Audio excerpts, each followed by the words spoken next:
Welcome to Silent Symptoms, a Black mental health podcast. I am your host, Katasso Fridge, a Florida-based therapist. This podcast focuses on mental health, stigmas, and social injustices that affect the Black community. This podcast was created to bring awareness about mental health and can be used as an educational guide, but this is not to be used as a replacement for seeking help from a therapist. I hope you enjoy the podcast. Hi, welcome to Silent Symptoms, a Black mental health podcast. I know this episode is kind of late. I do apologize. So I know some of you guys look forward to hearing me at the beginning of the week, but life happens. So this is why I'm bringing you this episode. So my apologies. So this episode is going to be called Children Have Voices Too. So I wanted to talk a little bit about this because a couple of weeks ago, I got on the podcast and I talked to one of my guests, Dr. Janelle Davis, and we had a conversation about, the trauma that children, or family members face whenever they have to keep secrets, and what happens in the home stays in the home. And what really stuck out to me is how we treat children in situations. So Dr. Davis and I kind of went into a conversation about how, when children come into therapy, parents have told them their whole life not to share their life experiences or things that are happening in the home. And when they come to therapy, they're expected to open up.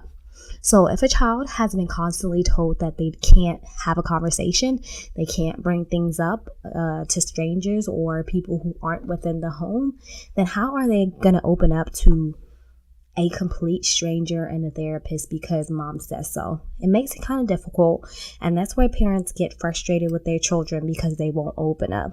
Well, this says that we have to allow our children to actually have a voice and to have a conversation about the things that they feel. I know that in the Black community, we do have a saying that says children are meant to be seen and not heard. That is very detrimental to somebody's state of mind. Contrary to popular belief, I know most of us turned out okay, but some people don't turn out to be all right.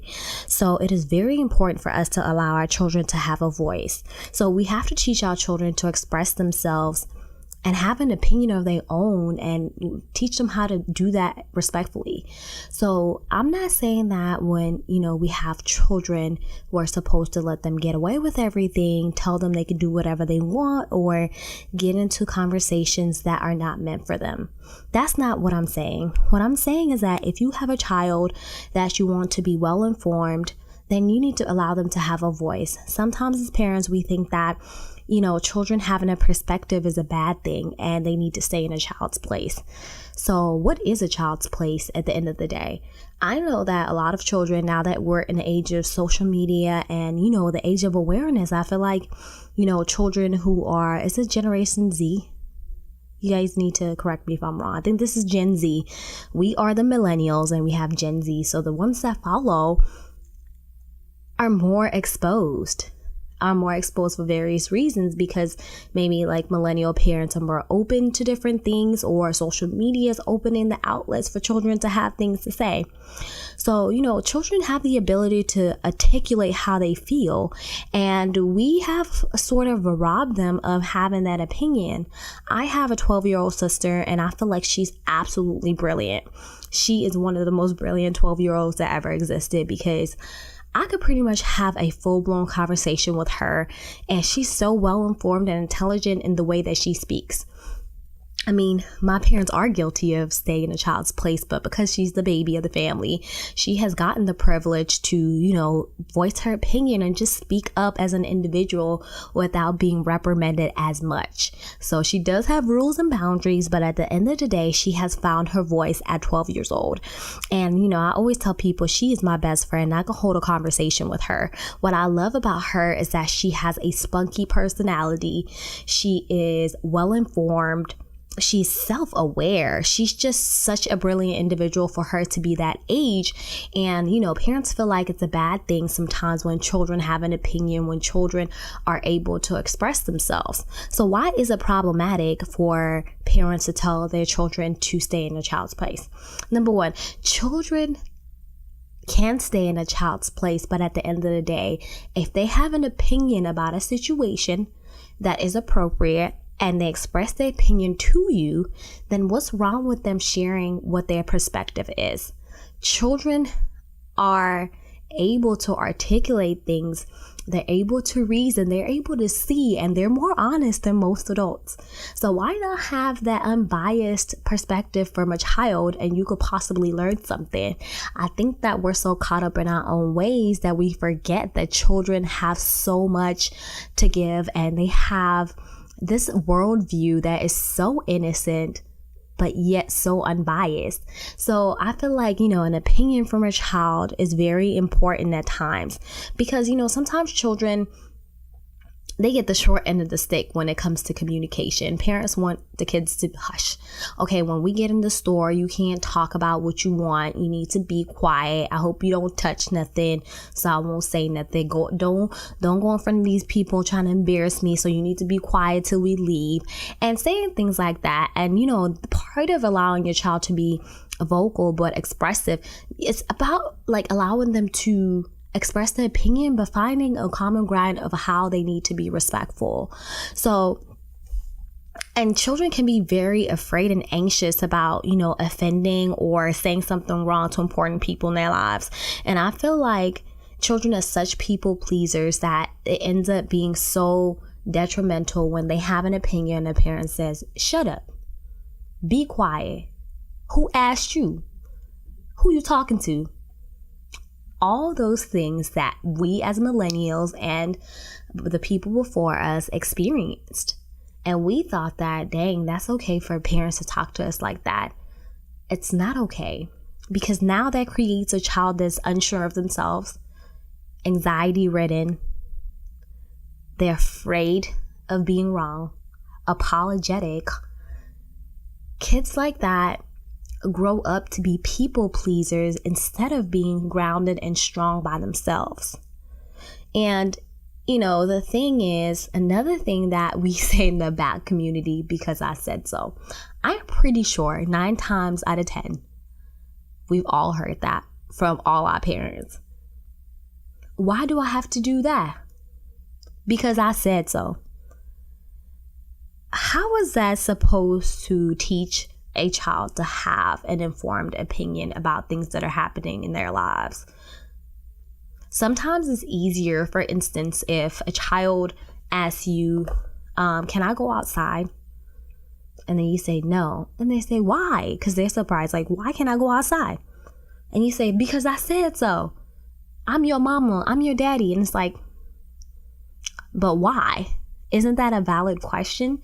Because, that could be a teachable moment in telling them, hey, I saw in the weather that it's about to rain, so you can't go outside. Or no, we're going to leave the house in 30 minutes, so I don't want you to be outside playing. And when it's time for us to go, you're not ready to go. Simple things like that. So children won't be left confused and wondering what they did wrong for them not to deserve to go outside. Simply because you didn't want to extend your sentence from because I said so to a simple explanation. Sharing a perspective or using a situation as a teachable moment is very important.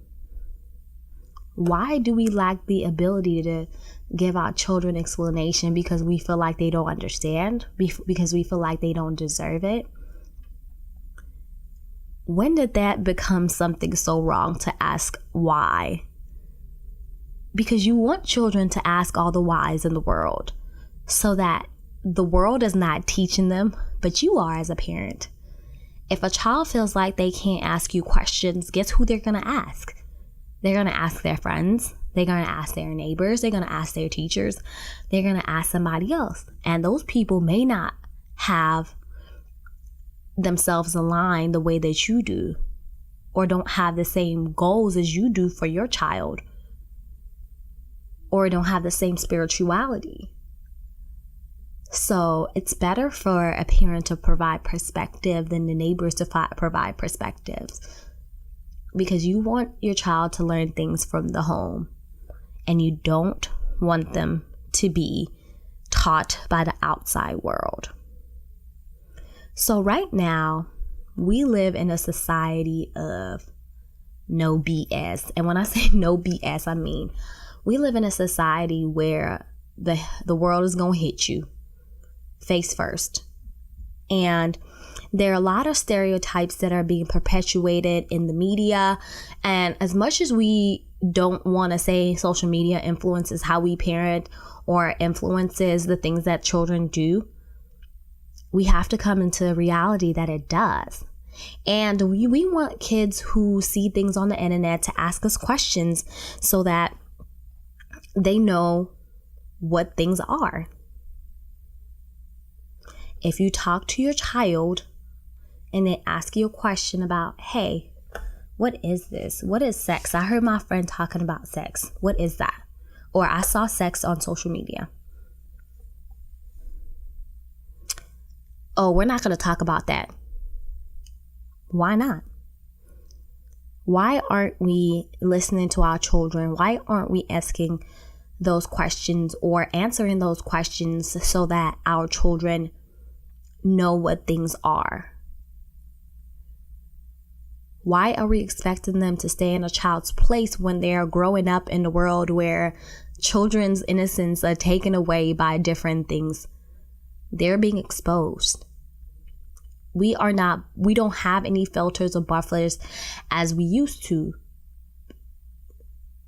because children are so well informed these days and they know more than we think we do. And I always say this, I always like to use my sister as an example because she's 12 and she lives in a different type of era than I ever did. And, I always tell my parents, don't be naive. She may know more than you think that she does. Just because she doesn't bring it up doesn't mean she doesn't know.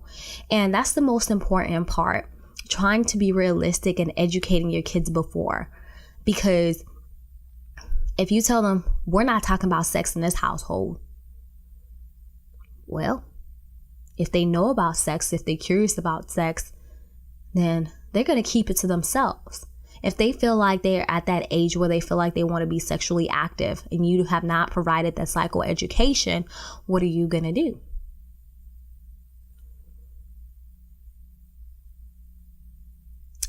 And I'm taking this pause to try to figure out, what will parents do when somebody else teaches them about that, or they teach themselves? That's a teachable moment to talk about unprotected sex. Allow your children to have open conversations with you so that you know when things happen in their lives, they're more than happy to come to you first. And we have to be able to educate them and unpack different stereotypes associated to sex, associated to growing up as a teenager, associated to puberty, associated to being in first grade, second grade, sixth grade. These kids are growing up in a different time. And we also have to be able to allow our children to tell us when we're wrong. I know, why in the world we ever allow our children to have a voice and tell us when we are wrong and when they've hurt our feelings?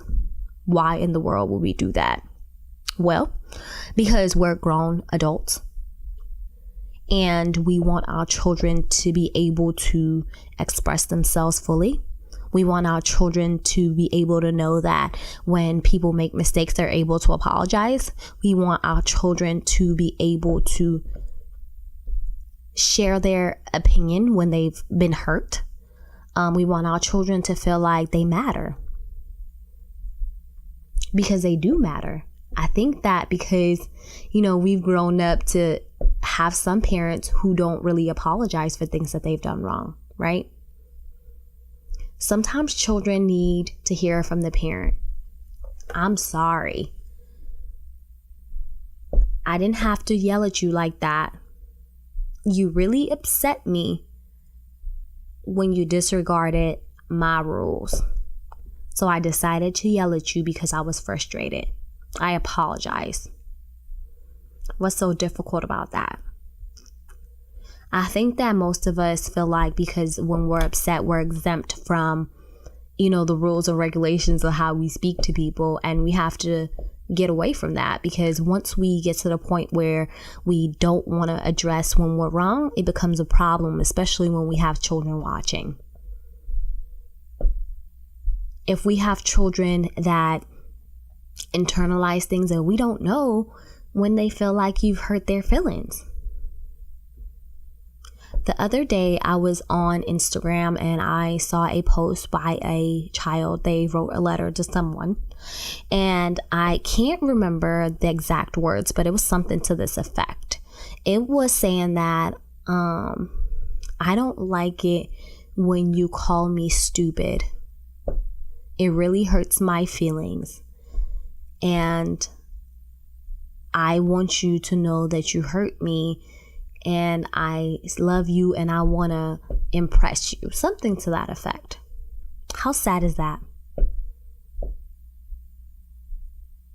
How sad is that a child would actually have to write that letter because they felt dumb? Why do we have to break our children down in order for us to get to the point? I feel like we are equipped with communication skills. We're able to discuss things to other adults. Why aren't we able to relay messages to our children without trying to demean them and break them down? To ostracize our children when they are the future. And this is not to shame parents, but at the same time, we have to understand that, there is no manual for parenting. There is no perfect parent, but there's such a thing as a parent who tries to be the best parent they could be with whatever resources that they have. Because perfection is mediocre, but a person that tries their best to do what they have, to do the best with what they have, is a parent that matters. A parent that knows when they're wrong, they're able to apologize and explain to their child where their shortcomings were. That doesn't make you less of a parent. That makes a parent that knows what their mistakes are, and it teaches our children when they make mistakes, they should be able to apologize to whomever they've hurt, and they're able to acknowledge their wrongdoings. We always say, do as I say, not as I do. Well, I'm sorry to break it to everyone that children don't act like that. They don't listen to that. They do as you do. And it's so amazing when some parents see their children cursing and flipping their hair and talking crazy on their fake phone. They're like, I don't know where she got that from. Woo! And when you provide that mirror to the parent and say, wow, is there a possibility that somebody within the family has exposed this child to this type of behavior?